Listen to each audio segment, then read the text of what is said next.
Hello and welcome to the BurnCast. I'm Brady Byrne. And I'm Kim Cass. Today we're looking at a book called Vigilante Reloaded, Hard Boiled by author Jack Quaid. As always, any criticisms directed towards the authors or works that we discuss are exaggerated for entertainment purposes and are not meant to be taken personally. Thank you for listening, and we hope you enjoy the show.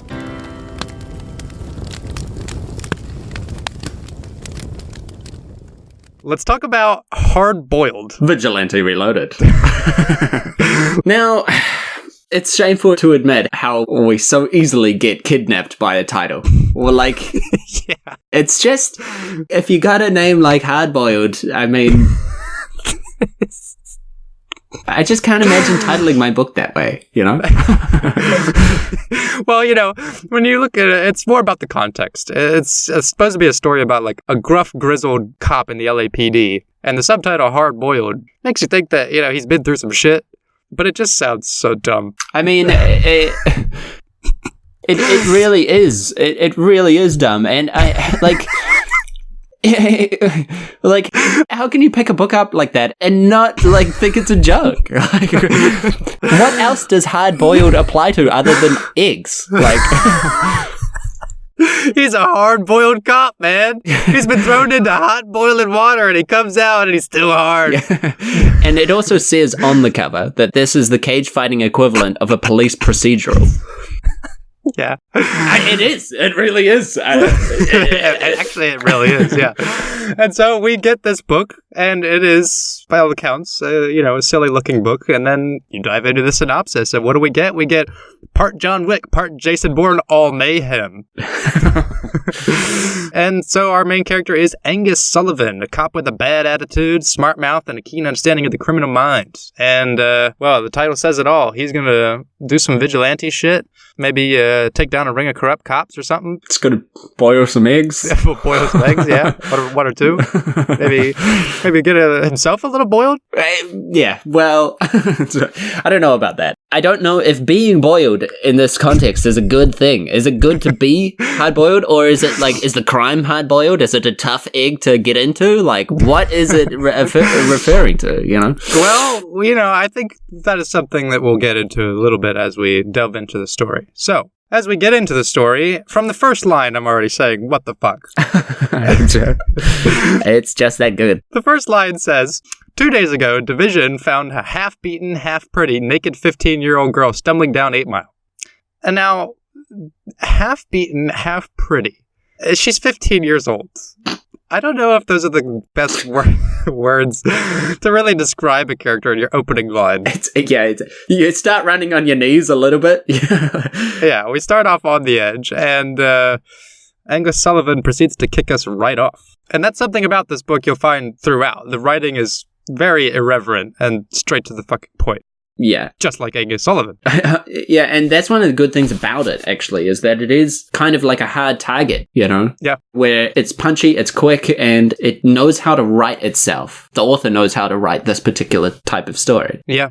And I can imagine that comes from experience, but it's very easy to read. It's very smooth. You never have to reread anything. It's very obvious what's going on. Yeah, absolutely. And I will say, if we're starting off with comparisons to Hard Target, this is a lot like Hard Target, but it actually has the character, and it actually has the story this time. It's not just a mass murder. No. It's got a lot of shooting. It's got a lot of shooting. Yeah, a ton of shooting. Almost every... Now that I think about it, yeah, it's a kill fest as well. It's just... Yeah, it is a kill fest, but it does have a character. Yeah. Angus Sullivan, although, you know, at the start, he does come off as a lot like a specialist kind of character, just...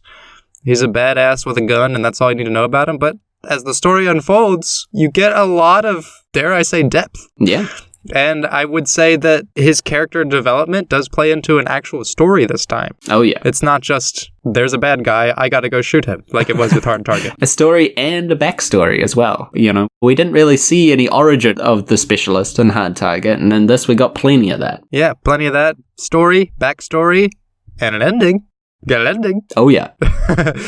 So, how does this story start off? Angus Sullivan works for the LAPD, and he and his team are scoping out a joint where they're shooting rape videos or something like this. Yeah. And, of course, he's such a badass because when they don't get the warrant to go in, he just loads up his shotgun and says, guess I heard screaming inside, and walks up into the joint anyways. Yeah, his partner is like, I didn't hear no screams, like, and he's like, listen again. Like, yeah, and he cocks the shotgun. And I also like how the other two cops arrive, like, just before they're about to go in. And he's like, go around the back, and they're like, I'm assuming we heard screams. And it's like, oh, so you do this like lots. Yeah, they do it a lot. And I want to say something about the other teammates. So we got one named Moose, and the other two characters are named Winter and Winters. Yeah. Why? Why? I've complained about this before, like with Mickey Cohen and Brother Mickey and Fight Car. Just give people different names. Why? Yeah, just distinguish them. It's not that hard. It's so easy not to confuse me. But they make it so hard to not get confused. Yeah. Anyways, they got this team. They're sneaking in, and they do find these naked foreign girls trapped in cages. Get a couple 357 name drops. Oh, yeah. A couple of those .357s. Also, as if there was a way to make this scene any more cliche and awesome. The two other cops, Cooper and Moose, they have a pair of Hawaiian shirts on. Loud and offensive. Oh, yeah. Like, it's so buddy cop, it's crazy. Like, and I kind of appreciate it. It doesn't really come off as too corny or silly because he says that those shirts are, like, offensive and loud and not really, appropriate. Yeah. It knows it's silly, but it's not treating it like a joke. Yeah. That these police officers are sort of unprofessional. But they're not, like, dumb, comic-y characters like we saw in China Strike, where they're all just, like, wisecracking. Now, Angus Sullivan does crack wise a few times. When he walks in and the thugs approach him, it says, Sullivan was outmanned and outgunned. He scanned over the shitty situation. You're all under arrest, he said. Nobody was amused. I was amused.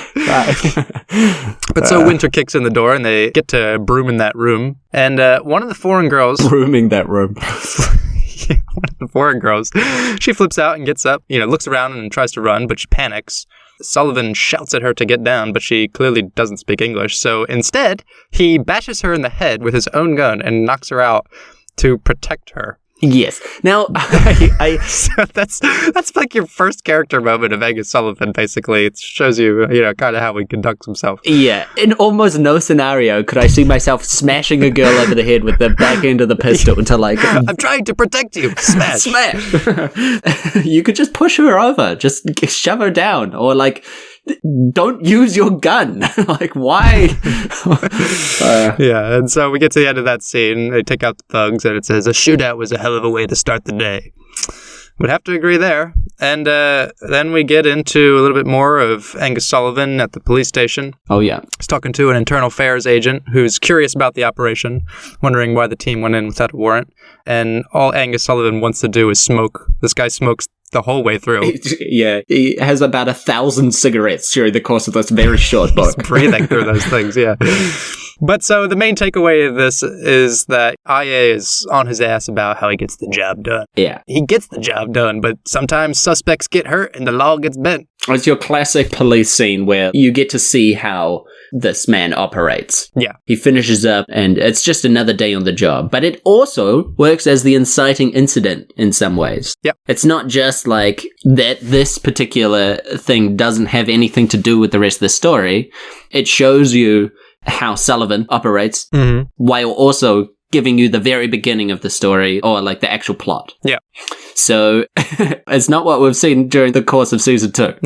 No. This is a real book. Yeah, it is a real book, and the plot does develop in very real ways. Yeah. The next thing we see is Sullivan watching Winter interrogate one of the punks that they picked up from the operation named Roach. And just like we saw in Bacterium 264, he's drinking a fucking Mountain Dew. I picked up on that as well, and I was like, Mountain Dew has reached, like, the writers' crowd. Like, I don't know how. I don't know what it is. It's seeping its green liquid into all of these books. Mountain Dew is just peddling their products to all the shitty writers out there. Like, hey, I'll find you a novel if you put a name drop in there. A little Mountain Dew ad in there. But so, Winter wants to know about a guy named Hailstrom, who is rumored to be running a network of corrupt cops. But Roach tells her he doesn't know shit about that. But he knows that something will be going down related to Hailstrom's movements the next day.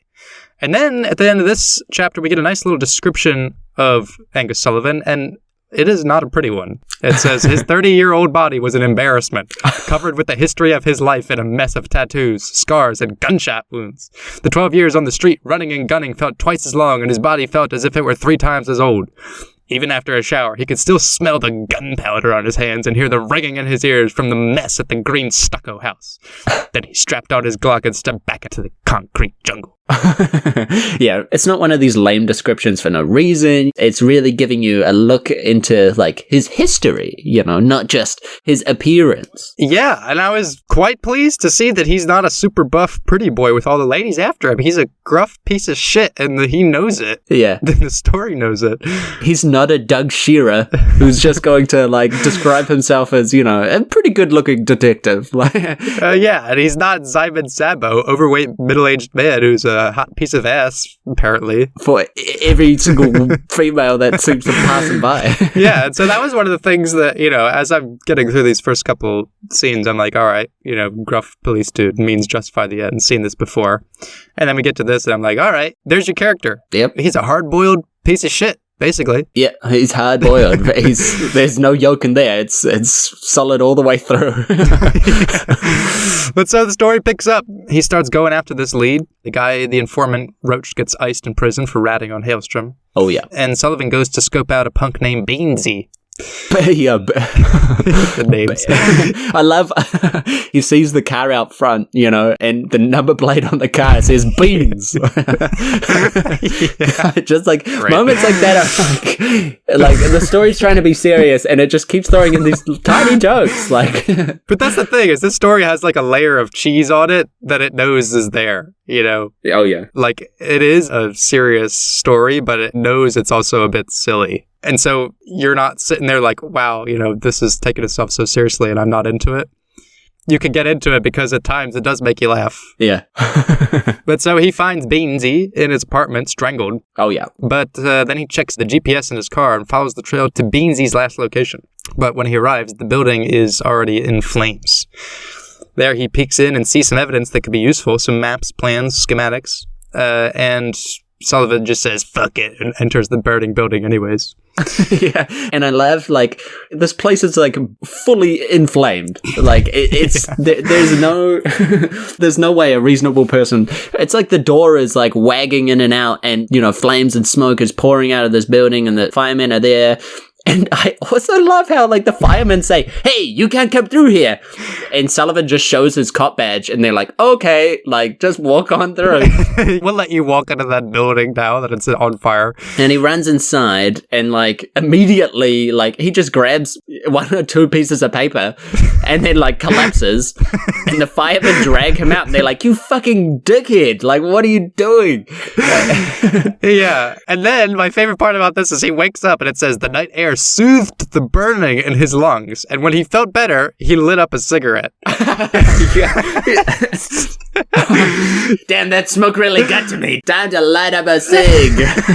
Oh, man. But then, like, he doesn't even know what he grabbed. Once he wakes back up, he checks it. He's like, oh, I got a roadmap and a blueprint. Pretty convenient, to be honest. Yeah. Now, this story takes place in modern times. Yeah. I also thought it was quite funny how, like, these serious crims, these would-be robbers, have just put everything down on paper. Like, everything on paper, everything on big maps. Yeah. I love the idea because, of course, when you're a criminal, you get a big map and you write, like, this is where we will conduct the crime in this exact location. Like, we will steal this truck at this time. Everybody okay with that? Let's go. Like, yeah, he's talking about how he's got, like, blueprints and schematics, but, like, of what? All that happens is he finds, like, an armored truck robbery. Like, what are the schematics for? Were they building something? Like, the blueprint of the fucking armored truck? Like, what? I guess. I don't know. Now, this book is good, and I enjoyed this book. Yeah, me too. But the details sometimes fail it, you know? Like, yeah, they're pretty stupid. And it doesn't stop you from taking the book too seriously, but it does make you laugh. Yeah. Like, it sort of comes across with that B-movie quality, you know? Yeah. Everyone's, like, fully serious, and the story's there, and it's going through, but... But you could tell the creator knows that it's supposed to be, like, a schlocky B-movie story. Yeah. Yeah. And that's why it's entertaining, because Sullivan is taking this all very seriously, but the author knows you're not. So he can play with some of the dumb things Sullivan says or does, and you could enjoy it based on that, rather than just thinking, wow, this is cringy and dumb. Oh, yeah. So, of course, he immediately flees his near-death experience in the burning building and sets his sights on the robbery to happen. Yeah. And he basically finds out where it's going to happen. He tracks down the armored car that's meant to be heisted, but he gets sideswiped by another vehicle, and the truck gets robbed.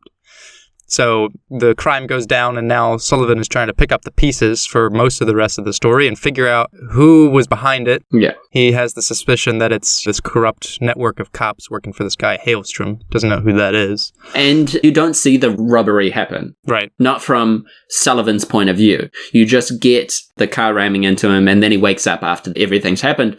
And then, apparently, there was like a reversing camera or like a recorder on the armored truck. Mm-hmm. And it briefly describes, as Sullivan, like, reviews the recording, like, how this thing happened. Yeah. Just so, like, you get an overview. Because, like, a whole bunch of people got shot up and stuff like that. And I gotta say, for a book with so much killing, the killing has real consequences. Yeah. More than once, you get to meet people affected by the crimes, you know, and I would say that it's just, like, noted. Yeah. It's not really, like, has a big conversation with the mother of someone who got killed or something like that. But just briefly, he'll be like, oh, you're looking for your husband. Let me get back to you on that. And then he figures out that the person's dead and then tells the wife, you know, and it's like, this is the hardest thing a cap's got to do, you know? Yeah.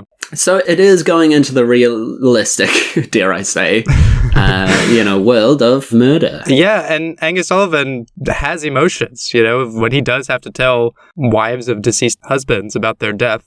He does, like, feel it in his gut. Yeah. And he sheds a little tear every now and then. Like, he's not just a man machine like the Specialist was. Yeah, who's just has basically no empathy for anything except Mother Nature, of course, as we all know.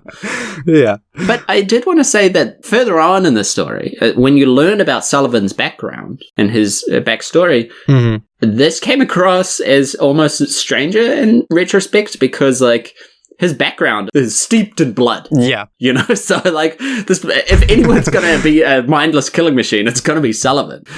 But I guess, you know, you can still feel. Well, I mean, you know, when we do get to his backstory, we'll say a bit more about it. But I do think the fact that his backstory is so steeped in blood and killing is why he's a bit hard-boiled now. Yeah, he's got a tough outer shell, bit of a soft inside.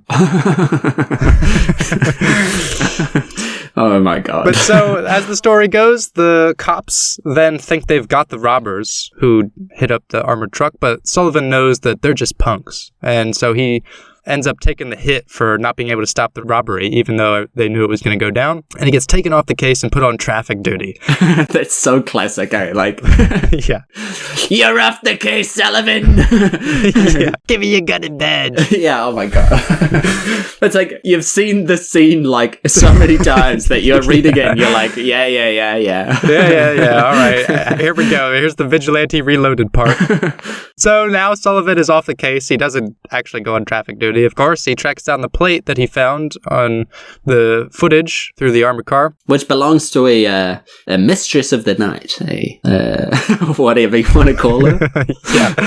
Why don't you give us a little intro to this character, Tim? Well, this is Alison Allen, and she seems to be a prostitute that works with, or is a primary girl of the corrupt cops. Yeah. She seems to have some ties with them, and whether through by coercion or money or whatever else is being used by the police force. Mm-hmm. Now, it was her car that was used to ram into Sullivan's vehicle, so he is able to find this lady, track her down, follow her, and then, of course, finds one of the corrupt cops that is using Allison's services. Now, the way that this is introduced in Chapter 12 starts off, and I'm just going to read this to you because it doesn't really get any better. Go ahead. He dug around in the trunk and found a tape recorder and a primitive wire that Sullivan latched onto the pocket of his jeans. He hit record and moved down the alley. Con Taylor's eyes were closed with his head aimed at the roof. Ellis and Ellen had a face full of balls. Neither of them saw him coming. And then, of course, he proceeds to, beat them up and tells the lady to scram, and then has Con Taylor there. And, of course, Con Taylor just spills a whole lot of beans about what's going on, and Sullivan's got the gun trained on him, and Con Taylor's not listening. Yeah, and then there's a great little exchange they have where Con Taylor tells him, "Fuck you, I ain't going anywhere." Sullivan tightened his grip on his weapon. "Yeah, you are." Taylor paced. "We're everywhere, you idiot. We're junior officers. We're senior badges. We're inspectors, and we're in every department. We run this department, and who are you? Who the fuck are you?" And Sullivan says, "I'm the guy who does the job."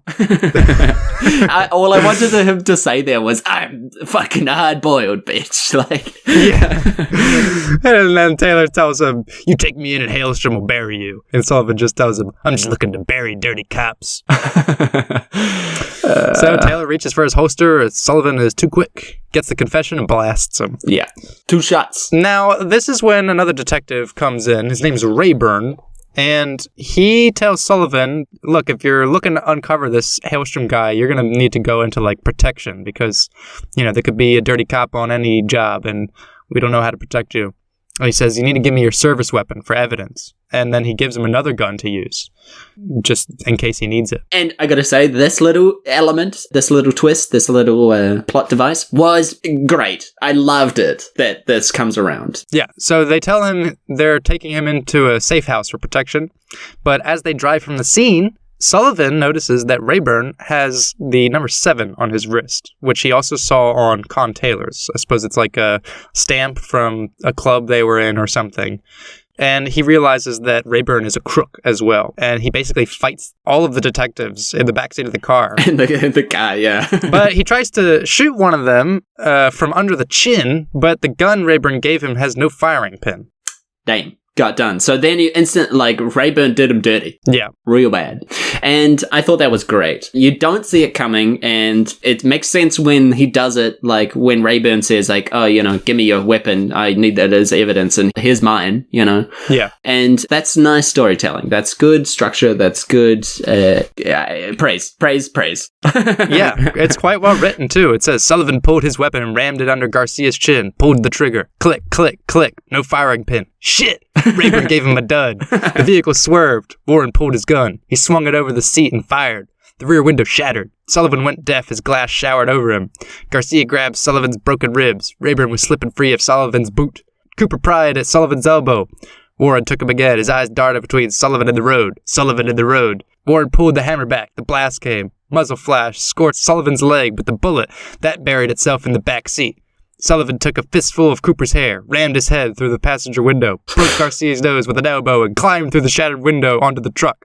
And then they have my favorite line in the book, which is, "The rain, the speed, and his age collided."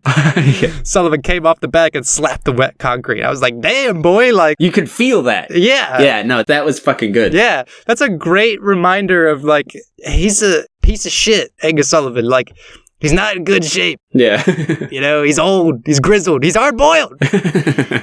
Yeah, no, I really love that line too. And I want to say that is a perfect example of how you describe a character by showing in a way. You're not really saying fucking Sullivan was too old for this gig anymore. I'm too old for this shit. Yeah. No. His age collides with that wet concrete. Yeah. And, it's just efficient writing. That's what it is. Yeah, and we say that, but, that should be the standard.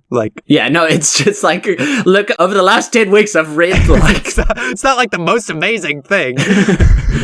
That's the kind of line you see in, a normal book. That we find them so rarely now that we're like, damn, that's a great line. But Sullivan blacks out. And then the crooked cops try to shove Sullivan into the trunk, but he manages to swap himself with one of them before the other two notice. And the other cops blast up the trunk and slay the other crook by mistake, while Sullivan makes his getaway. And he has the recording. Yeah. That's where the story goes back into, B mode, where I'm like, how the fuck did that work? I don't know. I don't know how he managed that either. It's the first half of that scene was so good, and then, it just goes into this other thing where I'm like, what? Doesn't fucking matter. What? How did he swap himself? And, without, what? There's so much. Yeah, the other two cops are just like, all right, we don't see Garcia. Let's shoot up that trunk. Bam, bam, bam, bam. And then they open the trunk and they're like, oh no, it's Garcia. we blasted him. Like, oh, Sullivan's gone? What? Like, yeah. So again, back into the B movie. Like, yeah. So Sullivan takes the recording that he got off Con Taylor, saying that he's part of Hailstrom's gang, and he takes it to his pal Jim Jones, and he shares what he's learned. But then Rayburn shows up and tries to battering ram his way in. However, also a nice, funny little B-movie scene. They're in like a seized drug den where like the drug dealer that they captured from there had like the entry to the building reinforced. So the crooks outside, like they can only manage to get in by hooking a cable from the car to the door and ripping away the entire front of the house. It's so, like it's like so over the top. Like I and that's where it's like these are crooked cops, and like how I get that like they can get away with a lot because they can be like, hey, the cops are already here, don't worry about it, we're investigating, and those sort of things. Yeah. But like they're clearly just committing massive crimes in front of witnesses. Yeah. Like yeah. What could you do? Basically they rip the roof down, and just as Rayburn is about to get to blasting, like a random patrol car comes through. Yeah. And this is what you were talking about. Rayburn like smooth talks his way through the patrol cop's curiosity because he's like, I'm just on the job. We're all cops here, right, Sullivan? Yeah, don't worry. This was just a shakedown of a fucking lead. Yeah, it's like, okay. Like, we didn't just pull half of the building down. Like, nah, like, don't worry about that. And this is a fun little scene because, yeah, Rayburn smooth talks his way out of it, but so does Sullivan. Oh, yes. He's like, yeah, we're all on the job here, right, Rayburn? Hey, Proby, mind giving me a ride back to the station? Yeah. And of course, Rayburn can't start blasting him right there in front of this guy because he just said, like, hey, we're all cops here. So Sullivan's, pretty resourceful guy. I mean, I still feel like he kind of could. He kind of could just shoot those cops. Like, what? Yeah, it's true. Like, if he's already blasting cops left and right, like, why not just... He's ripping down drug dens. Like, are they going to trace the bullets back to their, like, service weapons? Like, what's the actual, thing that's stopping them from committing these crimes? Because, like, on one hand, they're ready to shoot some cops, but not others? Like, or is it just that they're, like... So, it's like, It doesn't matter. Sullivan and Jones get dropped off at the station, and then Rayburn and his goons arrive again. But Jones can't make a run for it because of his leg, which, as part of his backstory, he's got like a busted leg, and he ain't the cop he used to be, kind of deal. Yeah. So he tells Sullivan he'll hold them off while he makes his escape. Now, Sullivan finally makes it back to Chief Meckler and starts to blow the lid off of Rayburn and everyone else's involvement with Hailstrom. But then some gunmen show up, and Sully and Mac dispatch them with ease. But this is the point where it's time for Sullivan to go full hard-boiled. Oh, yes. This is where he goes rogue. Yeah. And not the Republic of Oz kind of rogue, but real rogue. No. Angus Sullivan is actually an expert at doing these things. And we get a good reason why he is. It's actually pretty well fleshed out. He's the close protection officer to the President of Australia. He was an expert with guns. Not this time. And the reason he goes rogue is because Chief Mac tells him, like, look, I believe you that it's all these corrupt cops and Rayburn's part of it, but I can't go sanction that kind of work. You're going to have to do this one on your own. So she basically gives him the clean card to go vigilante. And all right. Now I want you to go straight Batman this shit. Like, and this is where the story takes a very interesting and dramatic turn. Oh, yeah. So up until this point, we're at chapter 22 now in the story. Most of these chapters are like one scene. Some of them are only like a paragraph. There's even one chapter that is just one sentence. You're flipping through them page after page, chapter by chapter. Yeah, and the chapters are literally like, some of them are basically pointless. They're just like continuing straight on from like the very last sentence. Like, I don't understand the usage of the chapters. Yeah. Like, they're not really dividing anything up or making good placeholders or anything like that for most of the story. Yeah, and so then you get to this part, chapter 22, which at first seems like a sort of side plot. It goes into a little bit of Angus's backstory and ends up being basically half the book, this one chapter. And it's a whole side thing about how Sully's dad, Sebastian Russell, was like an assassin And it talks about like how he used to do his killings and shit, and he fucked up on a job and got his wife killed. Like he got Angus's mom killed. And it really goes into quite a deep backstory for Sullivan and his family. Like how his dad's career and his mother's death made him the cold, hard-boiled son of a bitch that he is. And like how at his mother's funeral, his dad reveals to Sullivan that he was an assassin. And he gives him two options. Go live with your mother's sister in Paris and live a normal life. Or train, learn to be a killer, and go after the people who killed your mom. And you know what Sullivan chose. You know what he chose. He chose the latter.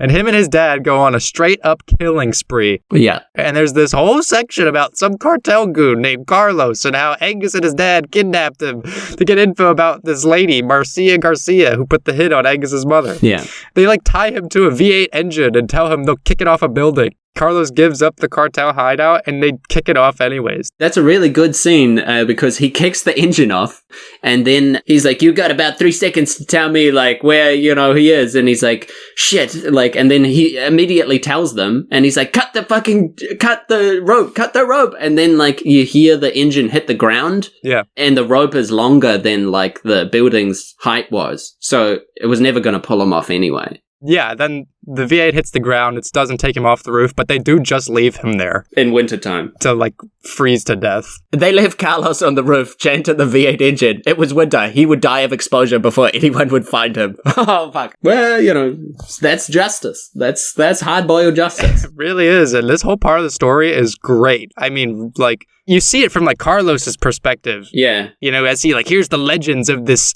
kid and his dad like going around killing all these cartel members to get up to the top. Yeah, he's like a cartel boogeyman. No one wants to believe the stories, but it's got all the crims spooked. It's great. Yeah, and you got some great moments here where like Russell, Sullivan's dad, is going up against some Mexican gangbanger and says the Mexican pushed the revolver a little harder into his temple, on your knees. It says now, a .357 Magnum revolver looked cool. It was tough, it was mean, and the very sight of it was enough to scare the hell out of anyone who was staring down the barrel of it.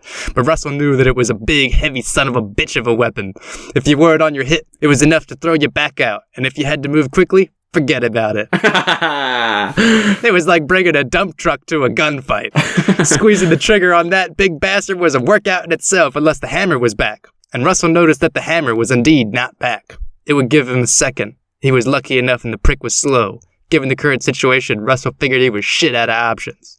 And then he punches him in the throat and gets the gun from him. Pulls back the trigger and paints the floor with blood and brains. Like, in contrast to like China Strike, where they're just like, everybody's got a .357 and it's just like a whatever weapon. Bang, bang, bang, bang, bang. I love that this was like, let's give some fucking weight to this weapon and like incorporate it into the scene. Yeah. In terms of like, Russell's a weapon specialist now because he sees that gun. He knows it's a big, heavy, mean son of a bitch. And he knows that like in this situation, he can get it from the other guy because of its weight and like the hammer being back. It's great. Yeah. I really believe that Russell's a badass at this point. Yeah. That's a purposeful weapon placement. There's an actual reason that the author has put the 357 into the story in that location, because it's not just a gun. Yeah. As you said. It's the 357, heavy, difficult, and like he sort of explains that to give more meat to the character and to give the situation urgency but hope as well. Yeah. Bang. Perfect. There's another great scene later on where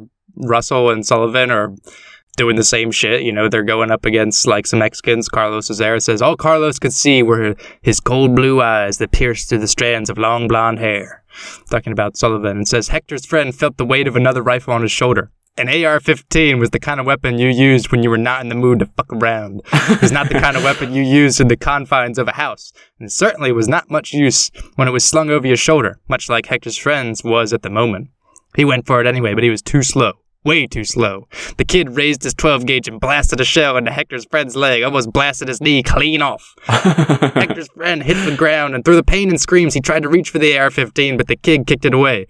Tell Marcia we're coming for her, the kid said. It's like, damn, boy, like, even as a kid, fucking Angus Sullivan, man, he's a hard-boiled badass. When your mama gets capped, that's what happens. Yeah. And so this is, again, like half the book. Yeah, and it's literally like one chapter. So the book is divided into like these very, very short chapters and then one gigantic one, which is a little bit of an odd choice. Yeah.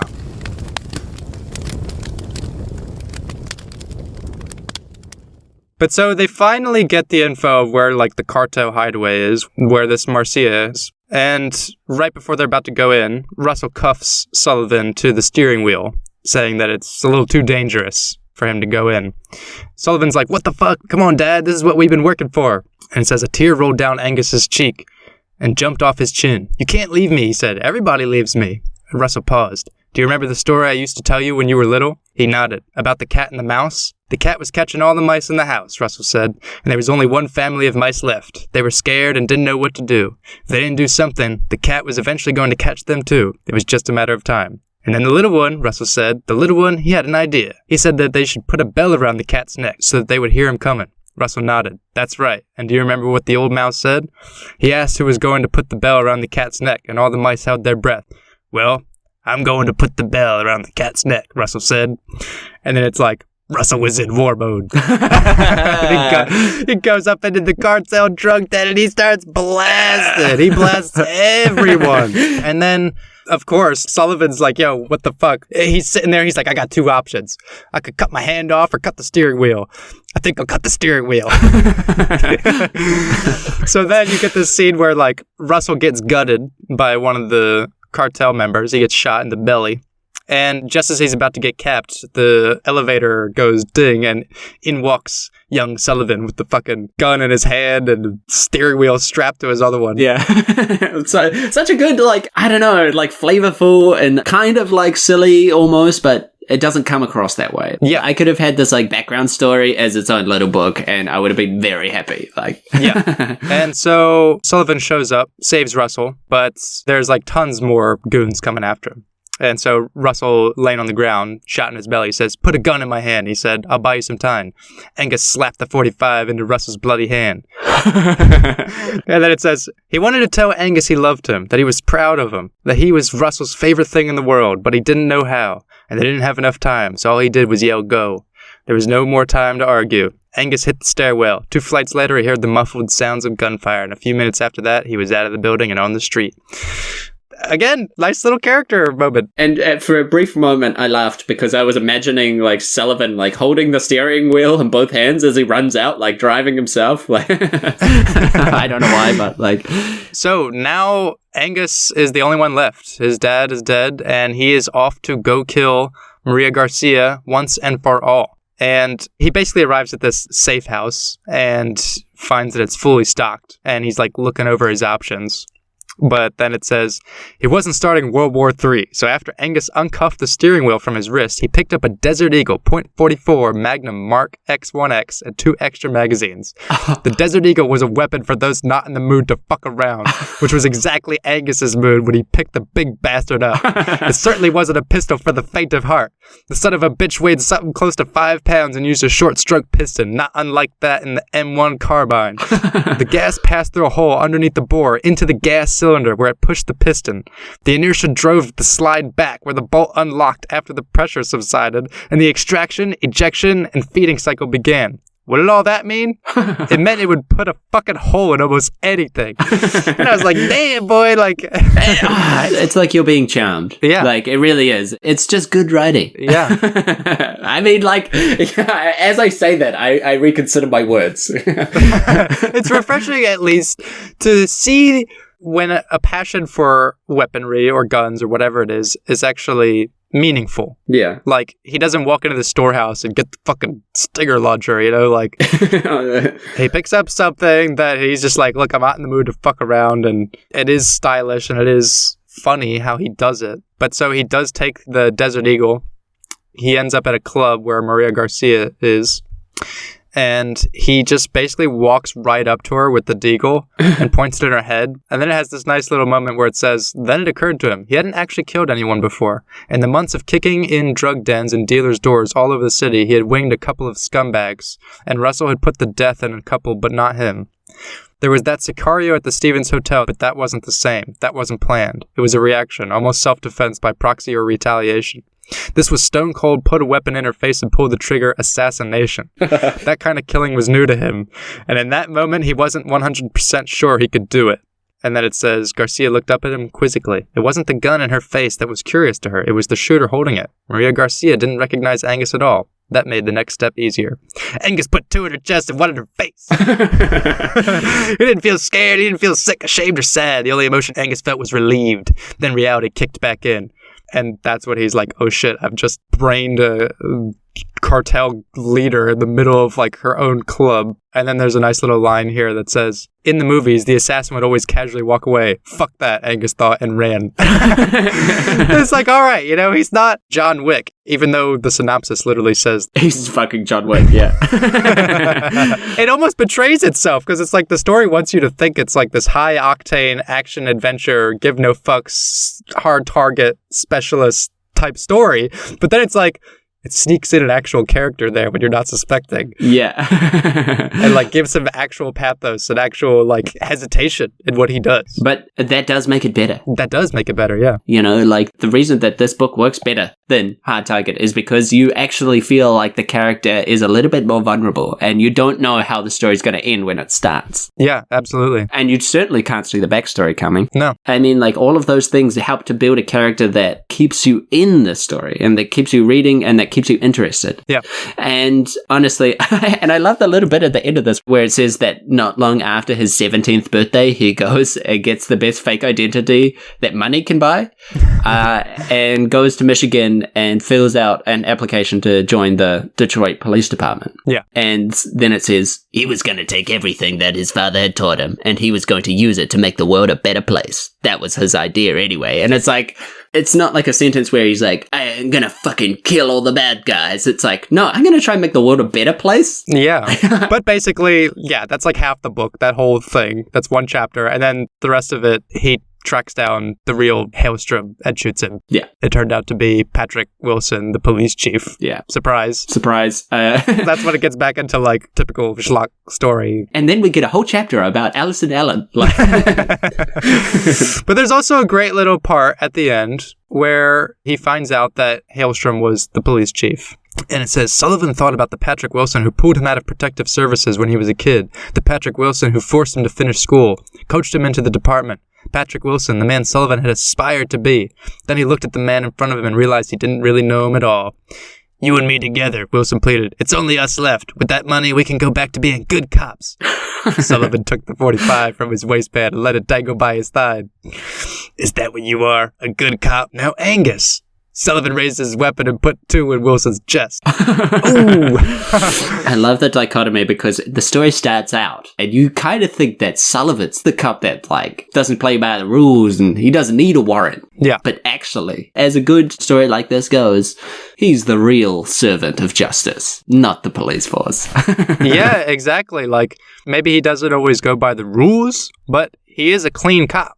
You know, when Wilson's like trying to get him to join the Hailstrom gang, he's like, it's not how it was meant to be. I wanted to bring you in. You were just too honest to be trusted. Or too clean, Sullivan said.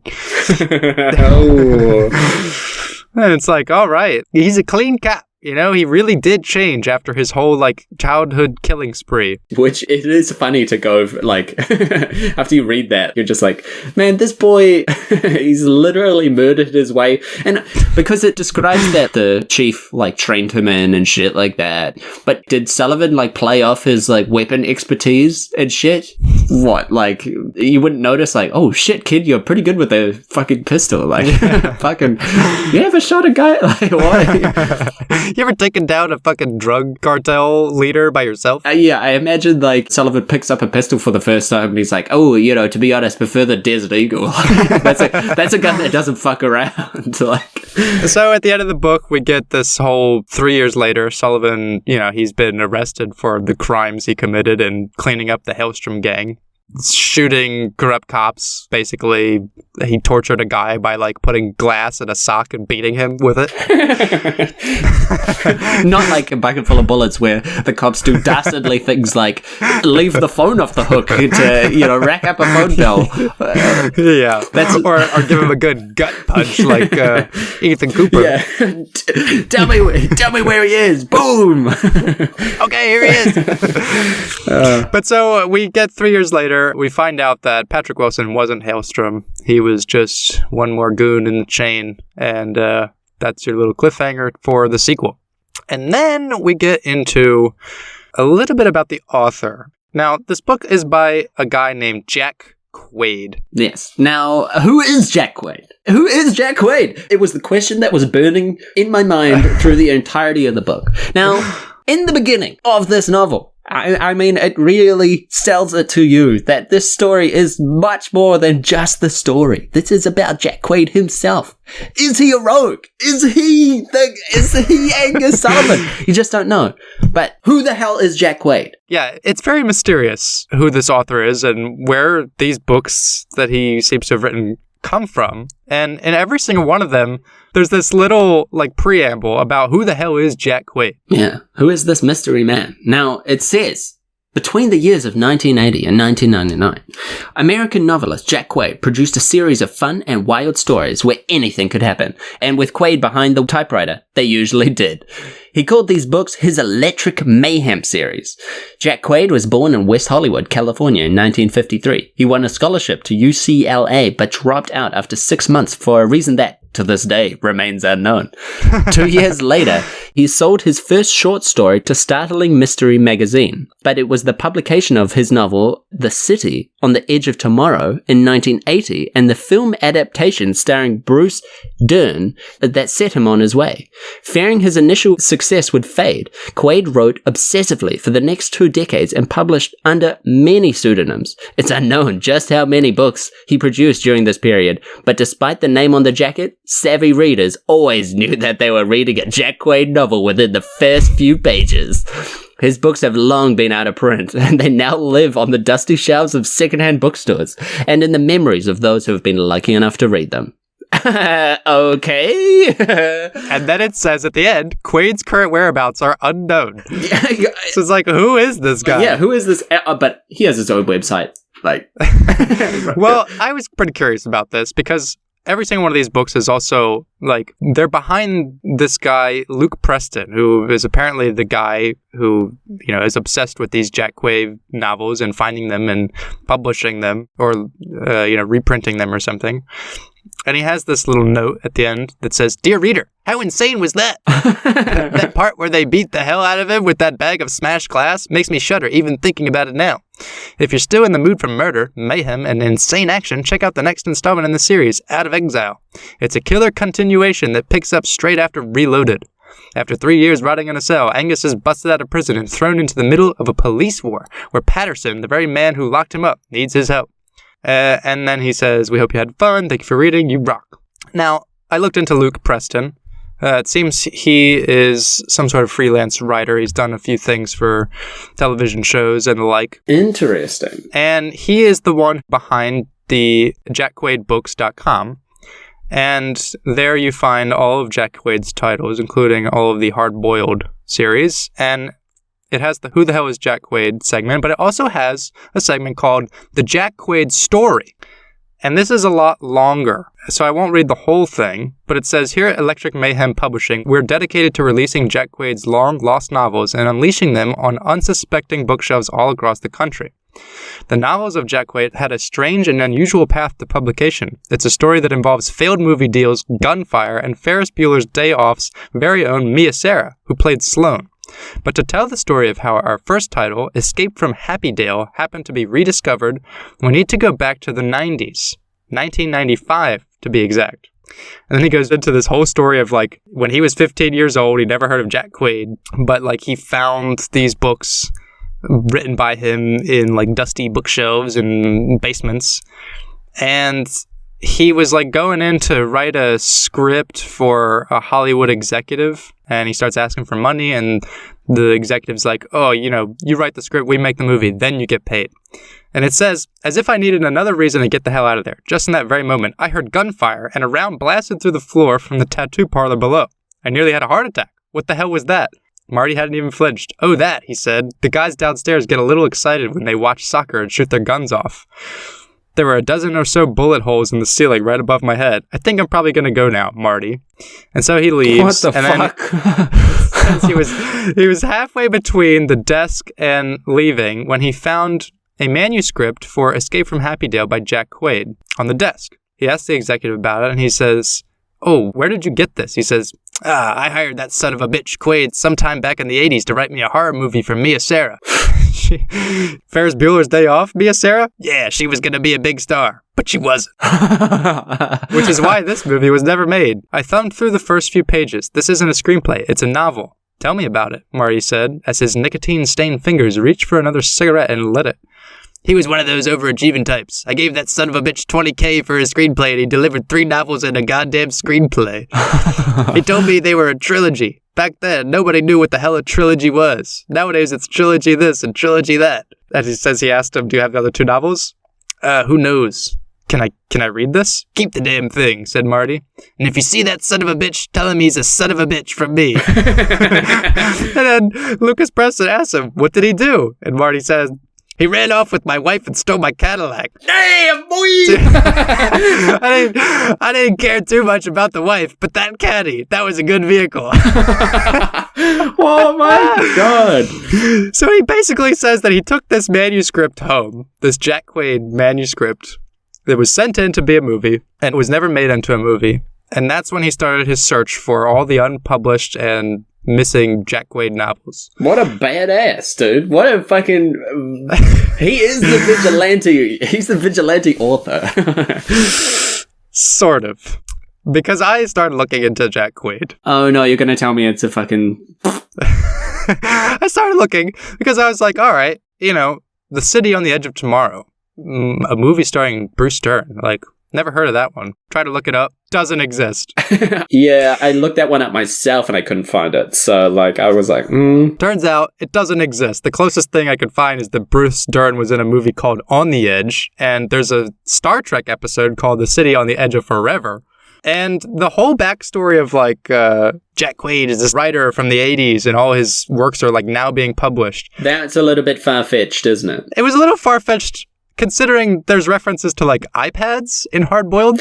Yeah, I was just about to bring that up because I was like, how could this have been written? Because, she's looking at the clock on her phone, and that's at least 90s. Yeah. They literally say, he checked the iPad for this information. Yeah. It's I don't think this was written in the 80s. Yeah, I think we have a bit of an embellishment, a bit of a ghostwriter going on here. Yeah, and so, in the introduction sections of several books written by Jack Quaid, Lucas Preston is doing the introduction, and there's one that was recently released called World War Metal, and it says that it was published by Galaxy Press in 1999.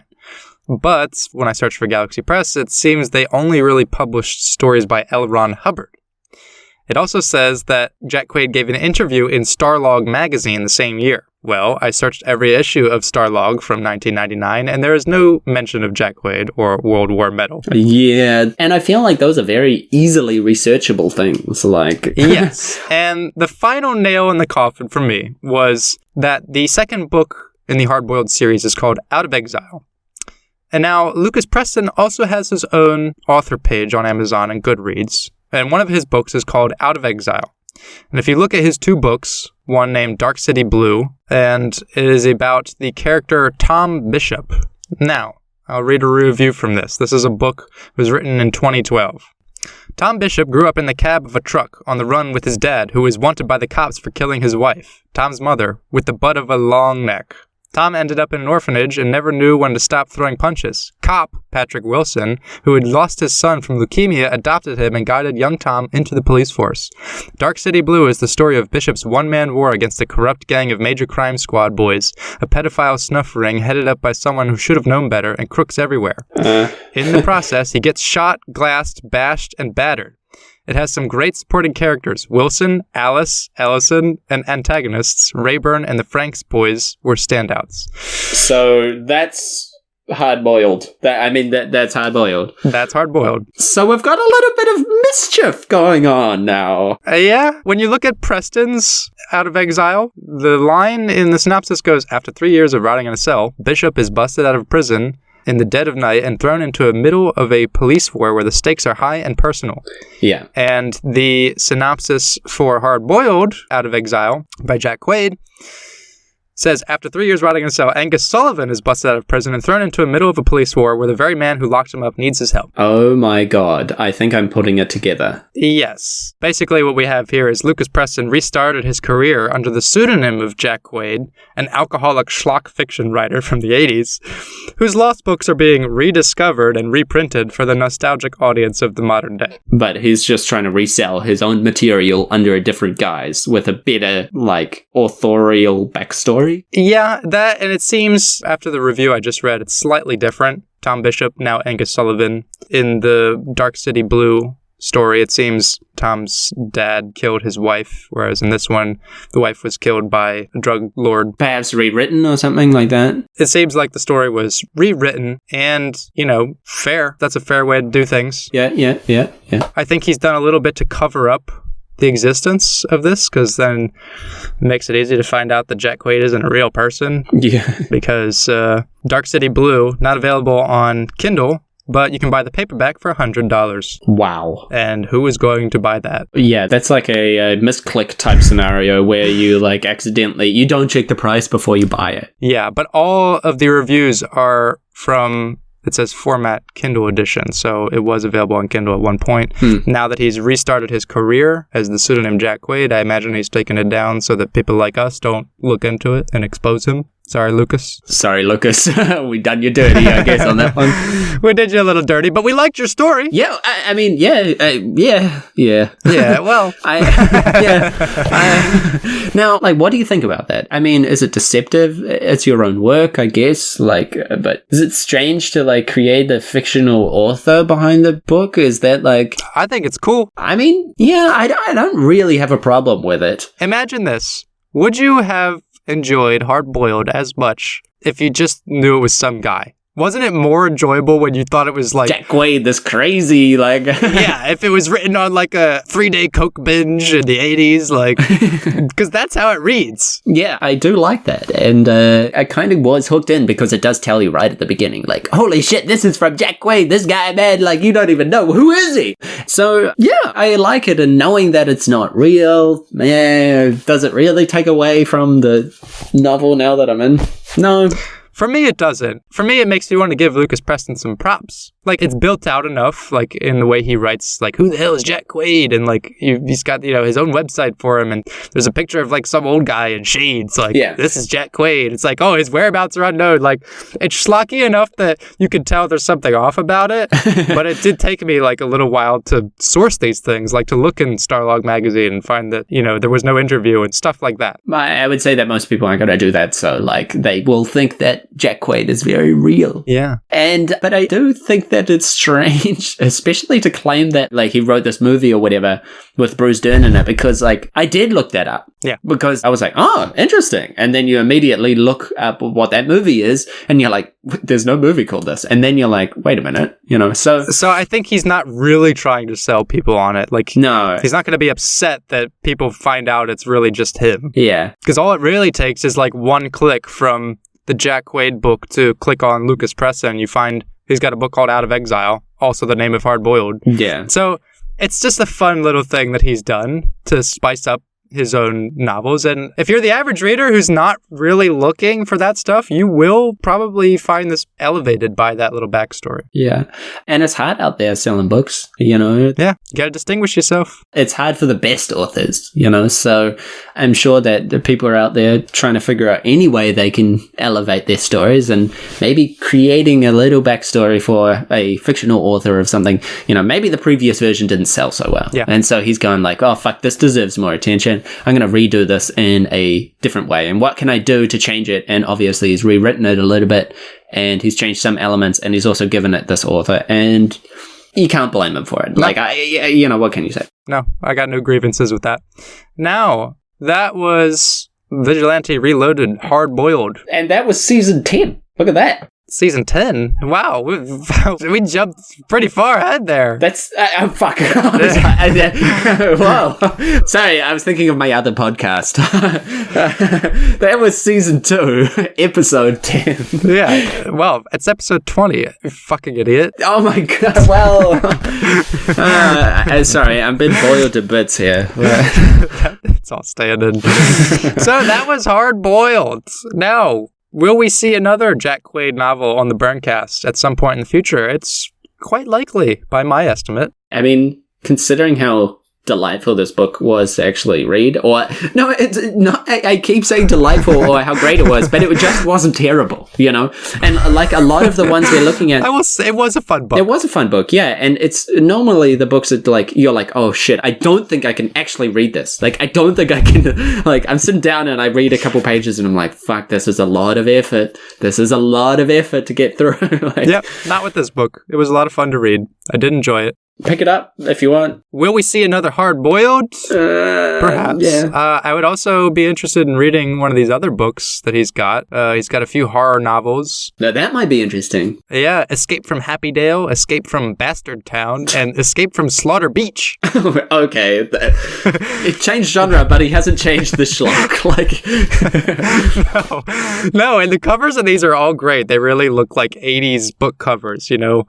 You got the Hard Boiled series. You've got the Escape From, which is basically just a rip-off of John Carpenter's Escape from New York. Yeah, I was going to say that as well. And then you've got World War Metal, which is the newest book in this series, which is Terminator. Wow. But it does look fun. It does look pretty interesting. They are going off this book. I can imagine that they are fun. I mean, like, the author's not going to drastically, like, change his, you know, style. No, but I would certainly be interested in seeing this style not applied to, like, a police procedural, but to, like, a horror or... the cage fighting equivalent of a horror story. You know, it's surprising me that I believed in the, like, whole police investigative and criminal network stuff in this, considering... Jack Quaid or Lucas Preston, you know, Jack Quaid isn't really an LAPD officer. No, yeah. And Lucas Preston isn't either. And yet, he did a better job than Paul Bishop. Yeah, and he has a much better fucking weapons expertise than that man. Like, yeah, weapons expertise, storytelling, character development. Come on, what the fuck, Bish? Yeah. Bessie and Bell, like... It's like embarrassing now when you compare them. Man. They call me Bish. Well, that was Hard Boiled. That was season 2 of the BurnCast. That was episode 20. Yeah. No episode coming next week, but we will have an addendum at some point for season 2. That will come shortly before season 3. Yeah, you can expect that. But for now, we're back on the hunt. Back on the hunt. Yeah, no, we've got some potential books lined up. And I do want to say thank you. We've already had a great book suggestion that we'll get into in season 3, which I'm very excited about. Yep. And I think we'll talk a little bit more about season 2 in the addendum, but wow, it has been amazing. Yeah, we've gotten a lot of great responses about the show so far, and, you know, we're just looking forward to giving you more of it. Yeah, and expanding the show and making it better, you know, and forcing Brady to do more research about Jack Quaid. Yeah, and perhaps we'll have a whole season next time on parts 4 through 6 of The Servant. Yes! No. We'll have more Bahamut stuff coming soon. just a whole season of Bahamut's, like, just one fight scene of Bahamut you can do a whole season on.